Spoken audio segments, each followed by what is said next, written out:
Hi lollipops, it's come to my attention that some of you guys feel that you don't really know much about me other than the fact that I'm crazy about tarot and I'm quite spiritual.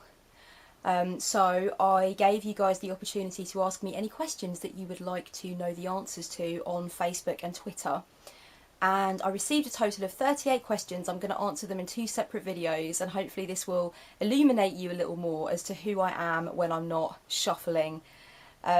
I'm going to be sipping on a Bulmer's pear cider because it's that time of year. It's very autumnal. Question 1. Do you write fiction? Yes, I do write fiction. I've always written some form of fiction, but mostly I would say that it could be classed in the flash fiction variety, so between 500 and 2,000 words, I would say. I really enjoy trying to write fiction that's really short and punchy and actually kind of doesn't conclude anywhere but kind of takes you off on your own inner journey. I also write poetry. I write a lot of stream of consciousness style poetry slash fiction. And I wrote my first full-length novel last November for National Novel Writing Month, which was fun. And I would recommend, if any of you are considering doing National Novel Writing Month, do it, get onto the forum, and there's loads of other people on there, and you kind of inspire each other and motivate each other and watch the word count go up, and by the end of November you end up with a 50,000 word novel. So mine ended up being 55,000 words, and it was a big personal triumph for me to prove that I could finish something that lengthy and have it be coherent. So yeah, I do write fiction.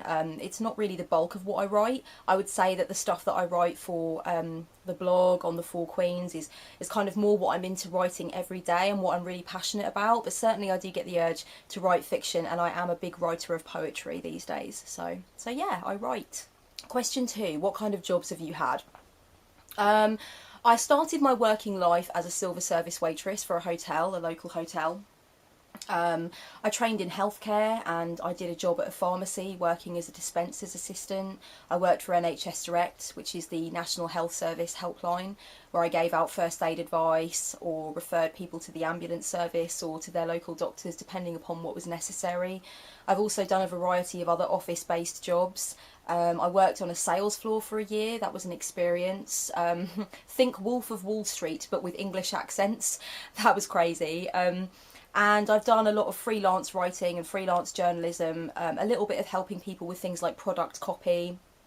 So, and I also spent a year working as a nude model for artists groups and also for photographic artists. Okay, question 3. Aside from your parents, who has had the most impact on your life, living or otherwise? So many people, so many of my friends have been really inspiring to me. Pretty much everyone that's come into my life has had some kind of lesson for me. In terms of people I might consider creative heroes, or people who've really given me that creative permission to move ahead as I wanted to, I would say the director David Lynch has been a big one. The writer William Burroughs, the artist Frida Kahlo. I think she is really my power animal. Frida Kahlo, she's my spirit guide.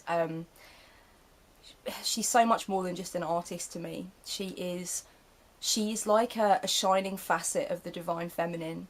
I would say she taught me how to be beautiful. She taught me that being a woman is not just about plucking and waxing and perfecting and polishing and spraying, and it's about the mud and the mess and the bones and the art and the darkness and the majesty of what it means to be female, and she really embodies that for me, so she's a huge influence on me.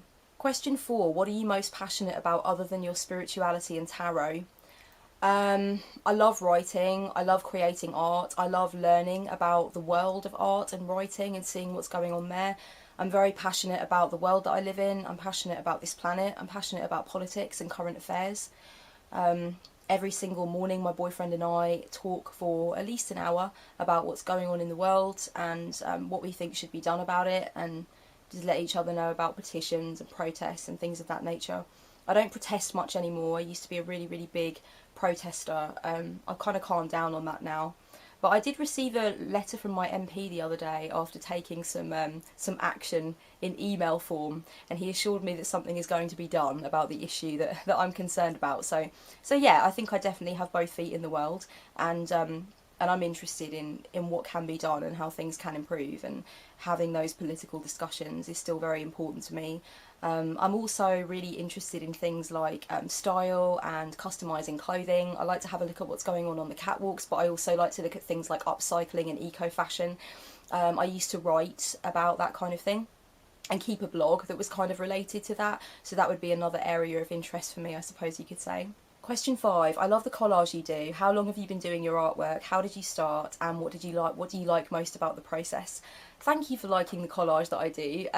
There's a lot of collage that you guys haven't seen yet in different books and stuff. I think I gave you a quick showcasing of some of the stuff that I've done in my video about stationery.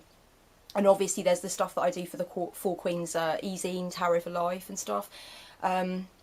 So I'm rambling. What's the point? How did you start? How long have you been doing it and how did you start? I started when I was about 17, when I was doing art for AS level. I started looking through art books at some of the collage work from major artists that have worked in that medium, and I thought instantly that there was something that I connected with there, and I was really excited, so I started trying it, and my art teacher was really impressed and she actively encouraged me, and I've never really stopped since then. I have a big stack of magazines that I use, and yeah, I just love it.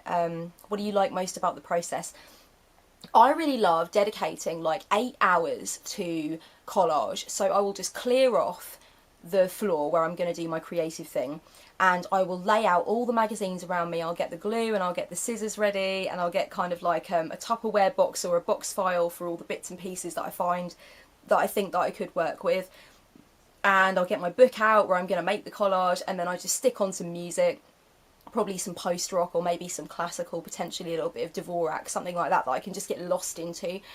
And then I just love committing to that time and just getting lost in a sea of paper and totally I just feel like I'm immersed in my own world. I totally love it. That's for me my favourite part of the process, dedicating that sacred time to doing collage. Question 6. Do you feel you had to be given permission to be a tarot reader? Why or why not? I really feel when it comes to anything like that, that the most important kind of permission that you get is the permission that you give to yourself, that internal permission.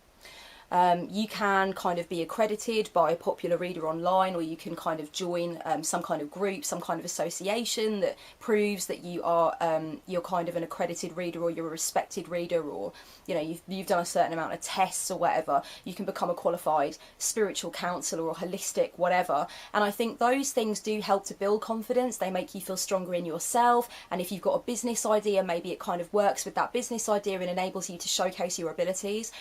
But really, deep down, the only permission that matters is the permission that you grant to yourself. And when you get all of those pieces of paper and when you get all of that outside validation, if you still haven't given yourself the validation that you need, then it's not going to go anywhere good.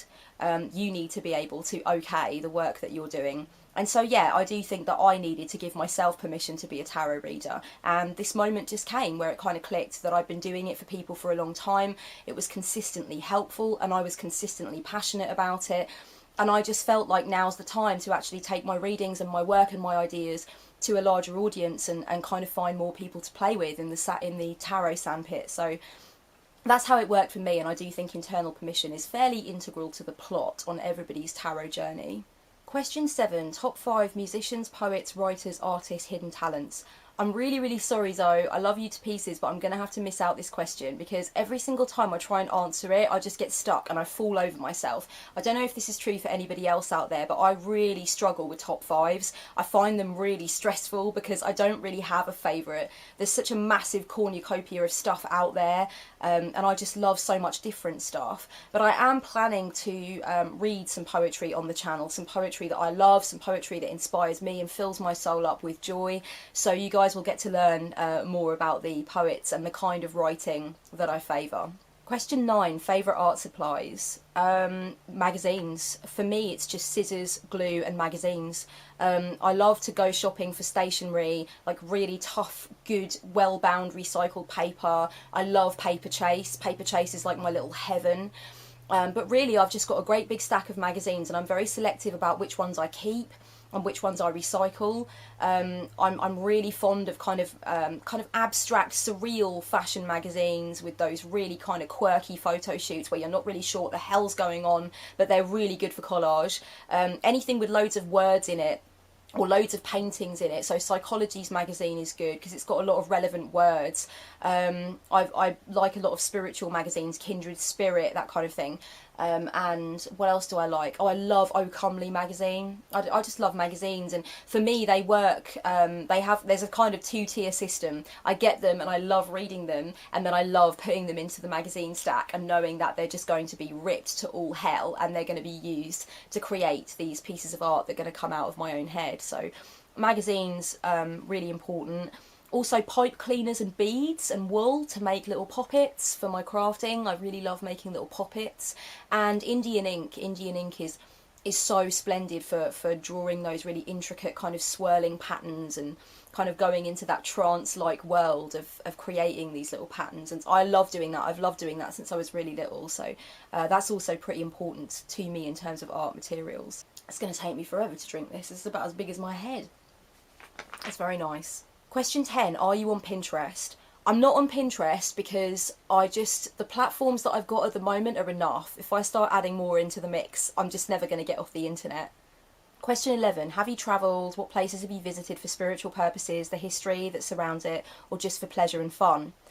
I travel all over for all three of those reasons. For spiritual purposes, I've visited sacred sites all over the UK. I really like to visit cathedrals. I come from partly an Irish Catholic background. I'm very fond of visiting cathedrals. I've visited the graves of various different people that I kind of hold sacred to me, poets, psychologists, people that have had a profound effect on me.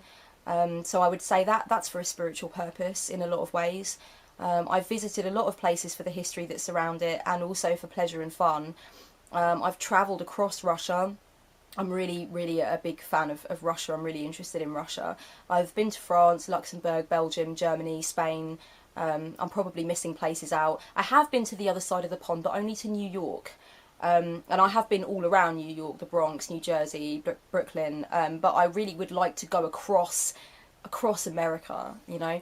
As somebody who spent time in Russia, I can tell you that Moscow and St. Petersburg is a very different vibe to kind of like travelling through and eventually ending up in Vladivostok. It's a totally different place. And I think the same must be true of America. I don't think I've seen the real America. I'm not saying New York's not real, but New York and LA, you're always going to get that vibe kind of thing that doesn't really give you a lot of the true sense of what it's like to live in like the middle of it all. And so I really want to make a point of travelling more around America. I think that would be great, and I'd love to visit Canada, and I'd love to visit Japan. Oh, I've spent some time in Italy, quite a bit of time in Italy. I've visited all the major cities in Italy. Yeah, Ireland, Scotland, Wales. Where else? Yeah, I've been lucky. I've been around a few places, so I've been fortunate in that way. Question 12. If you were told you were going to die tomorrow, what would your last meal be? I definitely have a pear Bulmers for the drink. It's delicious. And okay, the carbon footprint is painfully bad on this and it's not vegan, but since it's my last meal, I would like to have an avocado and feta salad with rocket, creme fraiche dressing, and I don't know, like some minty couscous or something like that, and some red onion, sliced red onion, and I am absolutely making my mouth water now. That would be a perfect last meal.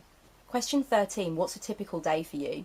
There is no typical day for me because I like to move things around and I like to be spontaneous, but every single day will involve some kind of walk. Not only because I feel it's important to have some kind of a walk to get outside and to be connected, you know, with the cycles of the seasons and so on, all that pagan shizzle. But the other reason is because I have a problem with a part of my spine at the bottom of my back, and I need to keep moving. And I find there's a direct correlation between not moving so much and having pain. So I need to be out and about. Some freelance writing and copywriting, writing readings for my clients, replying to messages on Etsy, replying to messages on YouTube, email, blogging, making a video sometimes, working for a couple of private clients to help them with certain things, just whatever's going on at the moment that's kind of making me my bread and butter, that will get done. A little bit of time at the altar, potentially a little bit of meditating. Yeah, just kind of housekeeping at the altar, I suppose you could say, chores. bathing, eating, obviously, that kind of thing. But it doesn't really go in any strict order, to be honest with you. And quite a lot of the time I'll try and make some kind of room on a weekly basis to journal and kind of record my thoughts and stuff. Question 14, tea or coffee? Tea, definitely tea. Coffee I only drink if I'm out with friends and they want to go for a kind of a premium coffee, you know, and then I will have one of them. But at home I never drink coffee, always tea. I've got a big tea collection. It's as big as my body. Question 15, favourite tarot card? The moon. Yeah, the moon. Question 16, favourite crystal? Amethyst. Definitely amethyst. Question 17, what were some pivotal moments in your life? The most pivotal moment in my life, well, I've had kind of 3 pivotal moments that were important because I feel that they were technically brushes with death. I'm not going to go into them, but each one of them changed my perspective, and the last one that occurred was definitely, it definitely could have gone another way for me, and if it had have done, I wouldn't have been here now. And they changed my perspective. I think anyone who's had any kind of near-death experience would say that that was the case. Another pivotal moment for me, I think, was changing my name by Depol. I felt like I really took control. I took ownership of my life in a way and my identity. It was really powerful. My birth name is Kelly and my second name at birth was given as Anne. So I took Kelly Ann and squished them together, which is how my mother always wanted it to be anyway, but my father didn't want me to be called Kelly Ann. So I sorted that out, and then I gave myself middle names and a surname, and I really kind of let my intuition ride the wave and find the name. And anyone who's ever used Depol to change their name for reasons of kind of ownership, identity, autonomy, freedom, feelings of escape from the past and cleansing and an entrance into the new, entrance into the now. Anyone that's done that will tell you that it is an incredibly pivotal moment. It does feel really powerful when you get like your new bank card and your new like ID and it's got your new name on it. It just feels fantastic. So I'd say that was a pivotal moment for me. And sometimes reading certain things, like getting to grips with some of Carl Gustav Jung's ideas were really pivotal moments for me. A lot clicked into place, like the idea of the collective unconscious. Discovering that was a huge breakthrough moment for me, which is why I'm kind of bugged that I didn't mention him in the list of people that have inspired me aside from my parents or influenced me aside from my parents. But you know, that list could go on forever. I mean, there are just so many influences, so many people that have done so much for me and kind of given a little something to who I am now and inspired me in so many ways. But yeah, some of the stuff that I've read has just kind of been mind-blowing and shifted my perspective on its axis. Question 18, favourite movies? Again, favourites. I suck at favourites. It's just not what I do. I can give you like my favourite war movie, my favourite horror movie, maybe. But even then it's going to be really, really hard. I don't like the word favourite. I really don't. I use it in a facetious, not in a facetious, like in a flippant manner, like, oh, that's my favourite. But really, actually, I don't like the word favourite. It's not. I'm not a fan of it, and I'm kind of realising that. It's funny though, because I could name my favourite tarot card and my favourite crystal. But I suppose I've had a long time to think about that. Some of my favourite movies, some of them, are Eternal Sunshine of the Spotless Mind, I love. The Science of Sleep, I really love. I love Wild at Heart, the David Lynch movie. Eraserhead, David Lynch movie. Although I can't sit through Eraserhead, it's awkward as hell, but I think that's why I like it. I love The Hours, the film with Nicole Kidman, but I can't watch it because I cry and cry and cry. Like it's, I totally break down every time I see it, so I can only watch it like once every 2 years. I love The Thin Red Line, it's my favourite war film. Let me just think, God, there's so many favourites. I love Hedwig and the Angry Inch. I love Velvet Goldmine. Like, these are movies that I just go back to and I just get such a beautiful memory, like the memory imprint from those films. Is just so strong. Like, Hedwig and the Angry Inch is definitely my favourite musical, although The Sound of Music has got to come a close second. Oh, but Rocky Horror Show. Oh, this is why you don't ask me these questions, because we'll be here all night. Question 20, what kind of tea do you drink? Earl Grey, Lapsang Souchong, and ordinary like breakfast blend, which is just basically a way of saying just a subtle ordinary British tea that kind of doesn't offend anyone's taste buds and basically keeps everybody happy. They're my big 3. I don't really like Darjeeling. I have tried to get on board with it, but it's not really my thing. I like rosehip tea, and I like Women's Energy Tea by Yogi Tea, which I think is ginger, hibiscus and angelica, I think. I really like a bit of chamomile tea. I know it's very English, but it's true. I do like me a bit of chamomile tea. Oh, and Aztec Choco Spice, or Choco Aztec Spice. I can't remember which way round it is, but again, it's another classic from Yogi Tea, and it is delicious. It tastes like chocolate. If you don't own some, order some now. It's just stunning. Okay, I'm going to cut it off here. I'm going to do another video maybe in the next day or so answering the rest of your questions. Thank you so much for your questions. If you have any more questions for me, please leave them below, or send them to me on Twitter at @the4queens, and I'll do my best to answer those too. Much love, guys. Blessed be.